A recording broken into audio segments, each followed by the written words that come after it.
Hello, I'm Dave Walker, Comptroller General of the United States and head of the U.S. Government Accountability Office, also known as GAO. I'm doing this video to help you understand the current state of our federal financial condition and our long-term fiscal outlook and what the potential implications are. Our deficit went down from fiscal 2004 to fiscal 2005 by a little over $90 billion to $318 billion. But on an accrual basis, our deficit went up to an all-time high, $760 billion, a $144 billion increase. What's shocking is that while some would have you believe that the reason we're running these deficits is because of the war on terrorism and incremental homeland security costs, that's just not factually accurate. In fact, whether you pick the $318 billion number or the $760 billion number, only about $100 billion of those amounts have anything to do with Iraq, Afghanistan, and incremental homeland security costs. And yet, the nation has not been in a recession since November of 2001, and we had among the highest economic growth rates of any industrialized nation on earth last year. Clearly imprudent. What's more shocking, however, is what our next graphic shows.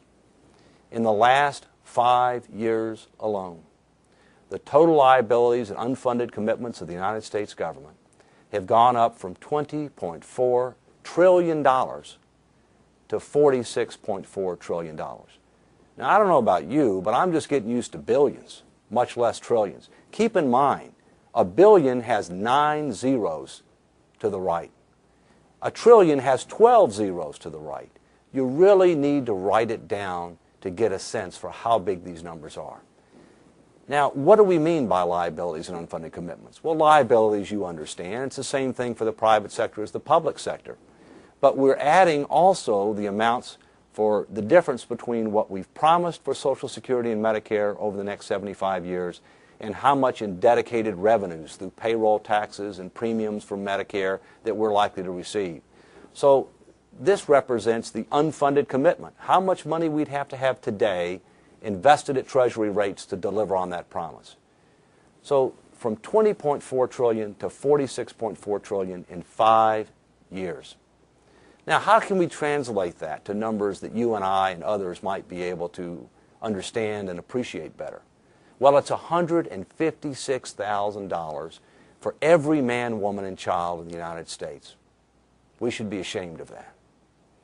If you translate the numbers to full-time workers, $46.4 trillion represents $375,000 for every full-time worker.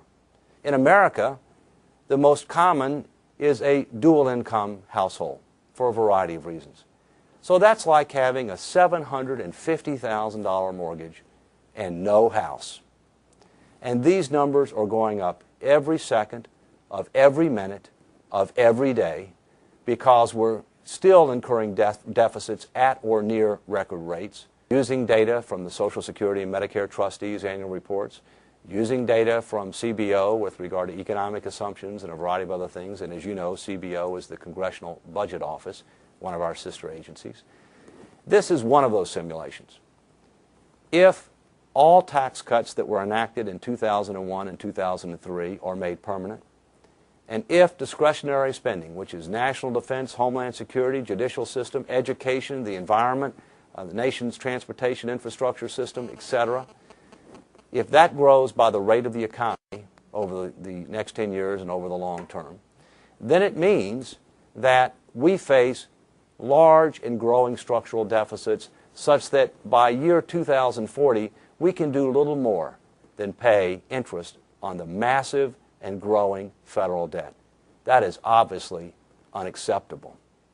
Even if all the tax cuts are not extended in whole or in part, even if we don't fix the alternative minimum tax, even if no new laws are passed that would serve to increase expenditures or reduce revenues, and even if we're able to constrain discretionary spending for the next 10 years to the rate of inflation, which we haven't for a long time, we still face large and growing structural deficits in the years ahead.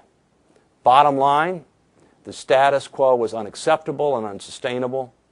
We're on an imprudent and unsustainable fiscal path. Tough choices are required. We will not be able to grow our way out of this problem. Anybody who says that suffers from two problems. Number one, they have not studied economic history adequately. And number two, they probably wouldn't do real well at math because the numbers just don't add up. So what do we need to do? At the federal level, we need to reimpose budget controls, meaningful budget controls on both the tax and the spending side of the ledger. We need to increase transparency with regard to the long-term cost so we can assess the affordability and sustainability of both spending and tax proposals over the longer term before they're enacted into law. The Medicare prescription drug benefit is a poster child for what not to do when considering new legislation. That bill cost over $8 trillion in current dollar terms, more than the accumulated debt outstanding in the United States since the beginning of the Republic in 1789. Medicare is underwater by $30 trillion. Social Security by $5.7 trillion. And that's just considering a 75-year horizon. I can make the numbers worse, but those are bad enough. So we need to change how we keep score for both accounting and reporting and budget purposes. We're going to need to reform entitlement programs, Social Security, Medicare, and Medicaid. We're going to need to re-engineer the base of discretionary and other mandatory spending, and we're going to have to look at tax policy. How we do tax reform, what level of revenues we're going to need in order to pay our current bills and deliver on our future promises. Clearly, you want to minimize tax burdens in order to maximize economic growth, maximize disposable income, and maximize investment in productivity and innovation to maintain our competitive advantage. But in the final analysis, you've got to have enough revenues to pay your current bills and deliver on your future promises. We're short on that today, and we're going to get a lot shorter when the baby boomers start retiring in the near future. In addition, we need to keep in mind that this is not just about numbers. There are lots of numbers, and they're all big and bad. This is about values and people. From a values standpoint, stewardship. Each of us as public officials, whether we're elected or appointed, we have a responsibility not just to deliver positive results today, not just to leave our organizations, our states, our localities, and our country better off when we leave than when we came. We have a responsibility to leave it better positioned for the future. The baby boom generation may be the first in the history of this country to break that long-standing tradition. That is not acceptable to me, and I hope and expect that it's not acceptable to you. So we've got to get serious and recognize reality and make some tough choices. And it's not just about values, it's about people. And for me, it's my kids and my 3 grandkids. They didn't create this problem, but they're going to bear the burden and they're going to pay the price if people don't start making tough choices soon. That is something we need to recognize.